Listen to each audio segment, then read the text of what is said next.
recordado que el mandato en ATU es por 5 años y no se puede remover a la autoridad así nomás.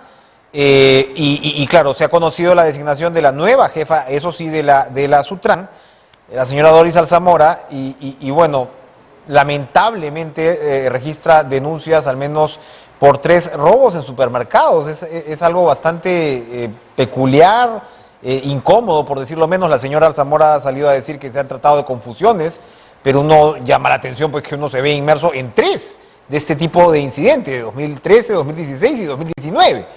Ahora, vamos a ver esto qué efecto tiene. Evidentemente hay muchas críticas con respecto a estas decisiones con la reforma de transporte, y vamos a conversar con Luis Quispe-Candia, director de la ONG Luz Ámbar, a quien le damos la bienvenida. ¿Cómo está, señor Quispe? Buenas noches, Enrique. Gracias por la invitación. A ver, lo primero, porque conversamos fuera de cámaras, parece que la señora Alzamora, por el otro lado, sí tiene experiencia en la materia que le compete, ¿no? Parece que ha pasado por varios organismos, incluido la Sutran. Ciertamente, estuve en el Ministerio de Transportes, incluso fue directora general en un momento, ha estado en la Municipalidad de Lima en varios cargos, y volvió nuevamente al Ministerio de Transportes, inclusive en una institución privada como es el Automóvil Touring Club. De experiencia tiene, pero en un cargo como este, cuando el que está cuestionado es el ministro, evidentemente me imagino para ella va a ser difícil hacer lo que debe hacer. Son funcionarios que deberían de mantenerse con una opinión técnica y los ministros dejarse guiar, porque esos puestos, tanto de la ATU como de la Sutran, son puestos al que debe llegarse por concurso y con un currículum suficiente para poder, digamos, gestionar su función, su competencia, conforme a la ley y conforme a las necesidades de nuestra población. Ahora, veremos en qué termina eso, pero digamos, estos incidentes pues empañan una designación como tan importante como esta, ¿no? O sea, la señora tendrá por supuesto el derecho a la defensa y explicar lo que he llegado a escuchar, es que bueno, que los casos, dice ella, no llegaron a nada, etcétera.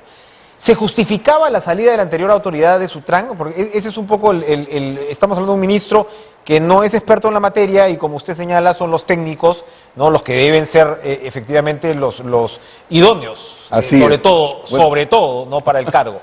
¿Se justificaba la salida de la señora anterior de Sutran? Personalmente creo que no. Ya. Los superintendentes o superintendentes anteriores, cada quien ha hecho su esfuerzo y han hecho lo mejor que han podido. La ingeniera Patricia Cama, durante su gestión, ha hecho interesante labor. Por ejemplo, ha ido mejorando el perfil de los inspectores, que eso es importantísimo. En una tarea de fiscalización, el policía, el inspector tienen que estar formados, y entre otras medidas, por ejemplo, ella seleccionó que tengan estudios superiores, los inspectores. Han hecho una labor tremenda. Para gente capacitada la que va a hacer estas intervenciones. La fiscalización, porque fue una de las debilidades de la Sutran. Fue reprobado muchas veces porque los inspectores levantaban multas sin intervenir, poco prolijos. Así es, de modo que eso ha procurado mejorar. Otra área que me pareció interesante y en el que sí he participado como invitado muchas veces ha sido impulsar la capacitación, y en general a todos los transportistas y a la población. Y en eventos que organiza virtualmente, en los que he participado, son 700, 800, 4.000 personas cuando hicieron los congresos. O sea, hay gente que está favoreciéndose, y yo espero que la doctora Alzamora continúe con esa tarea de educar a la población. El problema, pues, señor Quispe-Candia, es que en una situación como esta, el transportista, y el transportista informal, más aún, no quiere ser fiscalizado. Obviamente. Entonces, si estás cambiando la autoridad, lo que se cree es, oiga, sáqueme a esta para bajar los estándares. Obviamente, esa es la razón. ¿Por qué hay informalidad en las carreteras? Eso no es responsabilidad de la Sutran. La Sutran es una entidad que fiscaliza el servicio de transporte en la red vial nacional. Recordemos que esa competencia que era de la policía hasta el año 99, incluso ratificada en la ley, a partir del 2001, pasa a los inspectores de transporte. En ese entonces todavía no existía la Sutran. Entonces, pues, años después se crea la Sutran como una entidad de fiscalización al transporte. Si no estuviese la Sutran, ¿quién fiscalizaría el transporte? Necesariamente se necesita esta entidad para que se haga con ese rol fundamental de que el transporte de personas, de carga y mercancías en la red vial nacional, con el soporte de la Policía de Carreteras, pueda desarrollarse con seguridad, pueda desarrollarse cumpliendo con todas las exigencias que se demanda. Entonces, ¿por qué el transporte informal, digamos, cuestionan a la Sutran? Porque precisamente el auto colectivo las camionetas van que cunden en todas las carreteras, no solamente son competencia desleal a la empresa formal, a las buses grandes, sino lamentablemente son un peligro.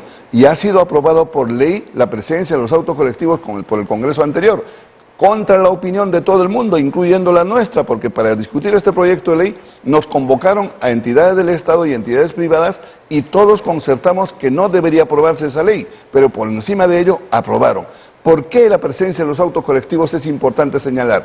Vayamos al Yerbateros. Yerbateros es un terminal, como todos los terminales, paraderos de transportes interprovinciales, como lo hay otros en los puntos cardinales y en el centro de La Victoria, etc.